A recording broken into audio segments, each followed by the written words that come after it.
अस्सलामुअलैकुम। बोल news headquarters में आपको खुश आमदेद कहेंगे। मैं हूं आपके साथ सहरेश जुहेब। मैं हूं मोहम्मद कामरान और मैं हूं महविश निसार। हेडलाइंस आपने मुलाहिजा की, बुलेटिन में बात होगी। मुशावरत का हतमी मरहला, पीटीआई की अगली तैयारी क्या, इंपोर्टेड सरकार के जतन, जियाले की ललकार, यू टर्न क्यों लिया, इंग्लिश खिलाड़ियों को बदहजमी और फुटबॉल के सुपरस्टार। सबसे पहले आपको बताएं कि कप्तान का पंजाब केपी असेंबली की तहलील का फैसला सामने आया है। मुल्क की सियासत में हलचल है। सियासी बिसात पर चालों में तेजी देखी जा रही है। जमान पाक लाहौर में चेयरमैन तहरीक इंसाफ इमरान खान की सियासी सरगर्मियां तेज हो गई हैं। पंजाब असेंबली तहलील और आइंदा इंतखाबात की तैयारियां की जा रही हैं। पार्टी रहनुमाओं और पंजाब की क़यादत से मुशावरत का सिलसिला भी जारी है। स्पीकर पंजाब असेंबली सिप्तैन खान को कप्तान ने बुला लिया। हम्माद अजहर की भी मुलाकात हुई। सूबाई वजीर खजाना समेत दीगर तंजीमी और बानी कारकुनान की भी मुलाकात हुई। इमरान खान ने वाजे किया कि आप लोग पीटीआई का असासा हैं, नजरअंदाज नहीं किया जाएगा।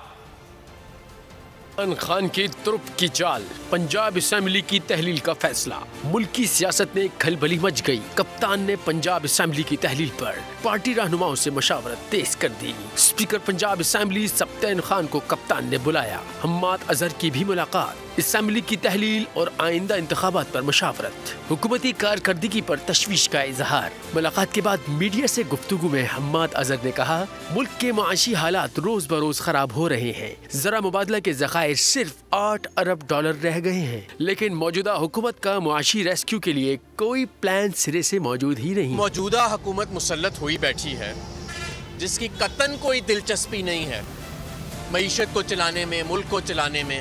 उनका माशी बहाली के लिए कोई प्लान, माशी बहाली के लिए क्या, माशी रेस्क्यू के लिए आज कोई प्लान कौम के सामने मौजूद नहीं है। रहनुमा पीटीआई जुल्फी बुखारी का कहना है कि असेंबली तहलील करने का जो फैसला इमरान खान ने लिया है उस पर अमल होने में बहुत ज्यादा देर नहीं है। इस सिलसिले में तमाम स्टेक होल्डर्स भी हमारे साथ हैं और देख रहे हैं कि एग्जैक्टली कब हो सकता है, लेकिन इंशाल्लाह इसमें ज्यादा देर नहीं लगेगी। बहुत जल्दी जो डिसीजन खान साहब ने लिया हुआ है उस पर अमल हो जाएगा। सबके सब साथ हैं जी, पार्टी का हर एक MPA और वो भी बाकी allies दोस्त हैं, वो बिल्कुल साथ हैं।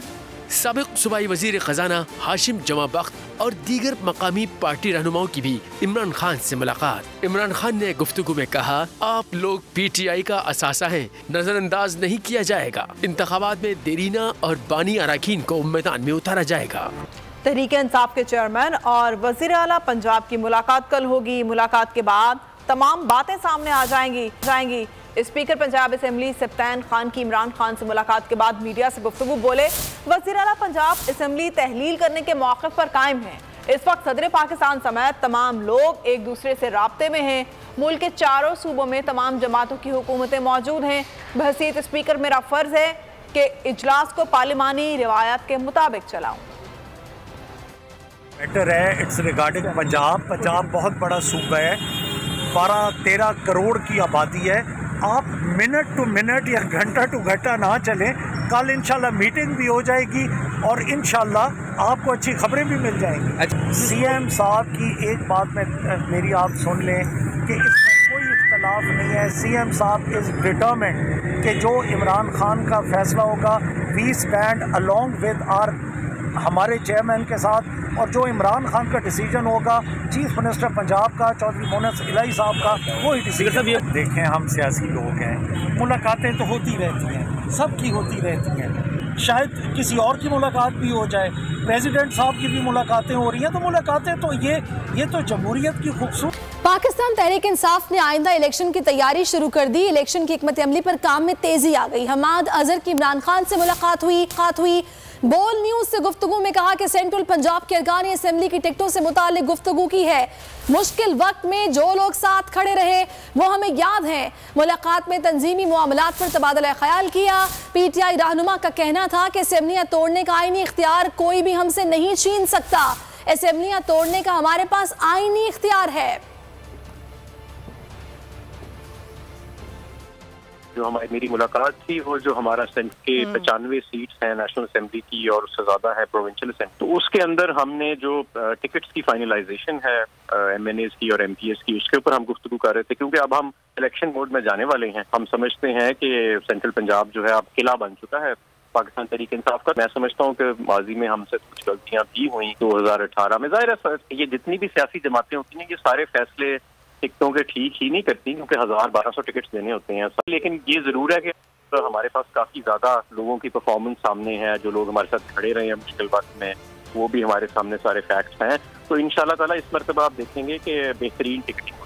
और कप्तान ने तुर्क के पत्ते के सियासी बिसात पर हलचल मचा दी है। पंजाब और खैबर पख्तूनख्वा में गवर्नर राज लगाने की शहबाज हुकूमत की ख्वाहिशात दम तोड़ने लगी हैं। आइन के आर्टिकल 112 के तहत असेंबली तहलील के लिए वजीर आला की सिफारिश पर अमल के लिए गवर्नर पाबंद है। गवर्नर के सिफारिश को ना मानने की सूरत में 48 घंटे बाद असेंबली खुद तहलील हो जाएगी। सूबाई असेंबलियां तहलील होने की सूरत में आईनी तौर पर सूबों में निगरान हुकूमतें कायम की जाएंगी। कप्तान ने बड़ी चाल चल दी, रिजीम चेंज सरकार को घर का रास्ता दिखा दिया।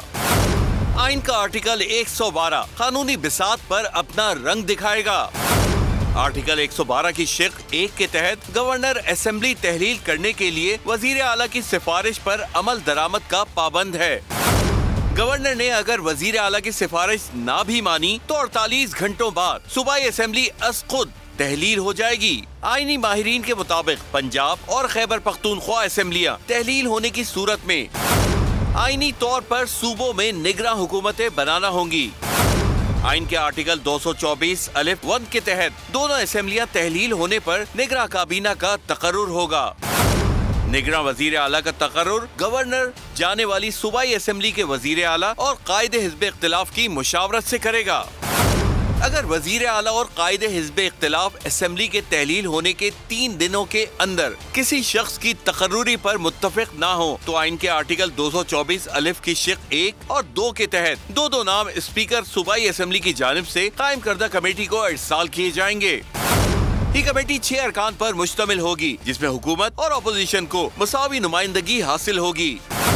कमेटी तकर्रुरी के हवाले से फैसला न होने की सूरत में वजीर आला के ओहदे के लिए नामजद नाम इलेक्शन कमीशन को भिजवाए जाएंगे। इस हवाले से इलेक्शन कमीशन का फैसला हतमी होगा। नून लीग के हुकूमत बचाने के लिए जत्न, अपने अरकान पंजाब असेंबली को लाहौर में कैद कर दिया। आसिफ दरदारी के दर के चक्कर काटने लगे। जराए कहते हैं नून लीग ने अपने तमाम अरकान पंजाब असेंबली को ताहुक्म सानी लाहौर में रहने की हिदायत की है और अरकान असेंबली को किसी होटल में ठहराने का मंसूबा भी बना लिया है। वफाकी वज़रा राना सनाउल्लाह, अयाज सादिक और ख्वाजा साद रफीक फिर आसिफ सरदारी से मिलने पहुंच गए। इलेक्शन कमीशन ने पंजाब में बल्दियाती इंतखाबात अप्रैल के आखिरी हफ्ते में कराने का फैसला कर लिया। फैसला चीफ इलेक्शन कमिश्नर की ज़ेर सदारत इजलास में किया गया। सेक्रेटरी इलेक्शन कमीशन ने बताया पंजाब में बल्दियाती इंतखाबात की मुद्दत 1 जनवरी 2022 को खत्म हो चुकी है। क़वानीन में तब्दीली के बायस इलेक्शन कमीशन को पंजाब में 2 मरतबा हल्का बंदियां करना पड़ी। इलेक्शन कमीशन ने पंजाब में तीसरी मरतबा हल्का बंदियां शुरू कर दी हैं। सदर ममलकत आरिफ अलवी से पाक फौज में नई क़यादत संभालने वाले joint chief of staff committee general Sahir Shamshad और chief of army staff general Asim Munir ने मुलाकातें की। सदर आरिफ अलवी ने दोनों जनरल्स को जिम्मेदारियां संभालने पर मुबारकबाद पेश की और उनसे पाक फौज की पेशा वाराना उमूर समेत मुल्क की सलामती और दिफा पर तबादला ख्याल किया। जनरल आसिम मुनीर ने वजीर आजम से भी मुलाकात की। सदर मुमलिकत आरिफ अलवी से जनरल साहिर और जनरल आसिम की मुलाकातें। ऐवान सदर में सदर मुमलिकत आरिफ अलवी से जनरल साहिर और जनरल आसिम ने अलहदा मुलाकातें की। सदर मुमलिकत ने जनरल साहिर को joint chief of staff committee का चेयरमैन और जनरल आसिम को चीफ ऑफ आर्मी स्टाफ बनने पर मुबारकबाद दी और नई क़यादत से मुल्की दिफाई तरक्की और इस्तेहकाम अफवाज के लिए उम्मीद का इजहार किया। इस दौरान मुल्की सलामती और दिफा पर तबादला ख्याल हुआ। Army chief general Asim Munir ने वजीर आजम से भी मुलाकात की और मुल्की सलामती की सूरत हाल और पाक फौज की पेशा वराना उमूर पर भी गुफ्तगू की। चेयरमैन तहरीक इंसाफ इमरान खान ने जनरल आसिम मुनीर को नए आर्मी चीफ का ओहदा संभालने की मुबारकबाद दी। नए chairman joint chief of staff committee general Sahir Shamshad Mirza के नाम भी मुबारकबाद का पैगाम दिया। ट्विटर बयान में इमरान खान ने कहा, रियासत की ताकत आवाम की वजह से है। उम्मीद है नई लीडरशिप एतमाद के खसारे को ख़त्म करने के लिए काम करेगी। रियासत की ताकत आवाम ही की वजह से है। इमरान खान की नई अस्करी क़यादत को मुबारकबाद। इमरान खान ने ट्विटर बयान में army chief general Asim Munir और chairman joint chief of staff committee general Sahir Shamshad Mirza को मुबारकबाद दी। ट्विटर बयान में उन्होंने कायद-ए-आज़म के 1947 के खिताब के अल्फाज भी शेयर किए। चेयरमैन PTI ने उम्मीद जाहिर की कि नई लीडरशिप अवाम और रियासत के दरमियान गुज़िश्ता 8 माह में जन्म लेने वाले एतमाद के फुक़दान के खात्मे की कोशिश करेगी। हुकूमत इलेक्शन कराने से क्यों खौफजदा है? इलेक्शन कमीशन ने हुकूमती इत्तेहाद के दावों की कलई खोल दी। PTI को मुल्क की मकबूलियत तरीन जमात करार दे दिया। कप्तान का कहना है कि एक बार फिर सच साबित हुआ। 2 टोक अल्फाज में कहा था, तुम कुछ भी कर लो, जीतेगी PTI ही। इलेक्शन कमीशन की रिपोर्ट के मुताबिक PTI के खिलाफ तहरीक एतमाद की कामयाबी के बाद तमाम ज़िमनी इलेक्शन में PTI सुरखरू। PTI ने 18.5 लाख से ज्यादा और हुक्मरान इत्तेहाद ने मिलकर 16 लाख के करीब वोट हासिल किए।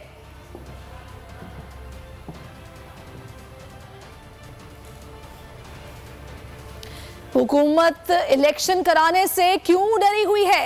इलेक्शन कमीशन ने हुकूमती इत्तेहाद के दावों की कलई खोल दी। हकीकी आजादी की तहरीक में शरीक खवातीन के खिलाफ मौलाना फजल रहमान ने बेहुदा बातें की। गलाजत उगलने वाले शख्स के नाम के साथ मौलाना नहीं लगाना चाहिए। रियासत सोई हुई है, ऐसे बयानात पर कोई कार्रवाई नहीं होती। PTI रहनुमा कमल शोजब मौलाना फजल रहमान के खिलाफ फट पड़ी।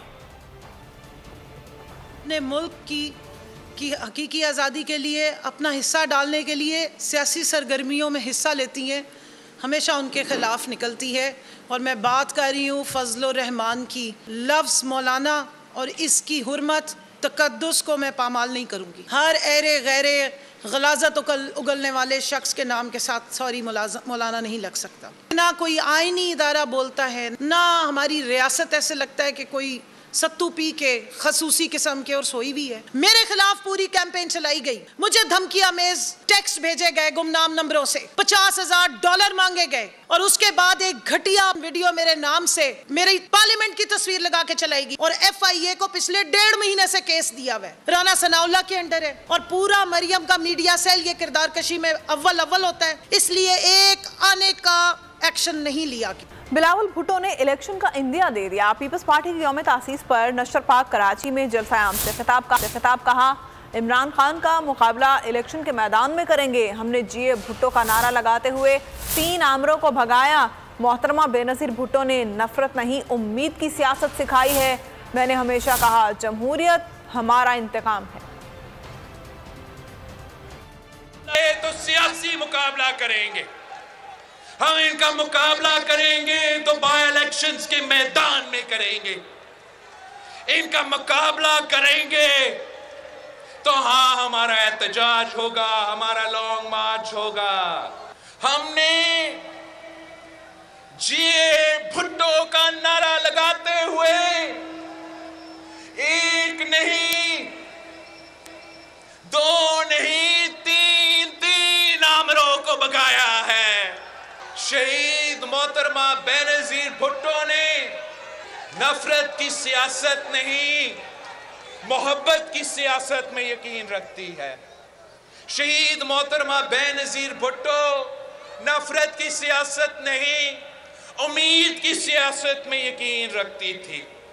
शहीद मोहतरमा बेनज़ीर भुट्टो ये इंतशार फैलाने वाले सियासत नहीं, वो गैरतमंदों, वो बहादुरों की सियासत में यकीन रखती थी। यही तो वजह है कि मैंने कभी आपसे ज़ाती इंतकाम का मुतालबा नहीं किया। मैंने अगर कुछ कहा तो इतना ही कहा कि जमहूरियत हमारा इंतकाम है।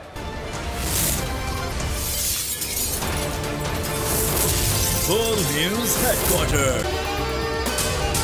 अगर आपको ये वीडियो पसंद आई है तो हमारे चैनल को सब्सक्राइब करें और बेल आइकन को प्रेस करें। आप ये समझें, ये जो हक है ना, हक पे खड़े रहना और हक को बोलना, ये दूर से लगता है तन्हा हो गए लोग। आप खान साहब को देखें, तन्हा दिखाई देने, सारी जमातें मिलकर उनके खिलाफ हैं, लेकिन आज भी पाकिस्तान की आवाम उस हक की आवाज़ के पीछे जो है 80% से ज़्यादा आवाम उनके साथ है। सेम एग्जैक्टली इसी तरीके से बोल की कहानी है भाई, बिल्कुल अलग आपको तन्हा दिखाई देगा, हर जगह आपको खड़ा हुआ नजर आएगा, हटेगा नहीं किसी चीज़ से। और उसके साथ भी 80% आवाम अगर आज आप देखें तो उसे बोल दिख रही है। जाली केस है ना, ये हम पे उस वक्त बनाए गए थे जब हुकूमत यही थी, इन्हीं लोगों की हुकूमत थी ना। और ये जाली केस, इनको मैं नहीं कह रहा इस केस को जाली केस, इनको पाकिस्तान में क्या पूरी दुनिया में एक ऐसा शिकायत कुंदा नहीं मिला, एक ऐसा कंप्लेनेंट नहीं मिला जिसने ये कहा हो कि हमारे साथ फ्रॉड हुआ है। तो ये खुद ही बन गए कंप्लेनेंट और ये खुद ही इन्होंने खुद ही इन्वेस्टिगेशन की, उसकी खुद ही तफ्तीश भी की, यानी कि कंप्लेनेंट भी है, इन्वेस्टिगेशन ऑफिसर भी है। और इन द एंड इन्होंने फिर उसके बावजूद ये कोर्ट में जमा कराया कि जी ये केस जाली केस था और इसमें किसी किस्म जो कुछ एग्जैक्ट कर रहा था सब लीगल। ये मेरी बात नहीं है, ये इनके इन्वेस्टिगेशन ऑफिसर की बात। सबसे ज्यादा व्यूज और सबसे ज्यादा रेटिंग के साथ बोल आज भी रहा नंबर 1 पर। सब्सक्राइब करें और बेल दबाएं ताकि कोई खबर रह न जाए।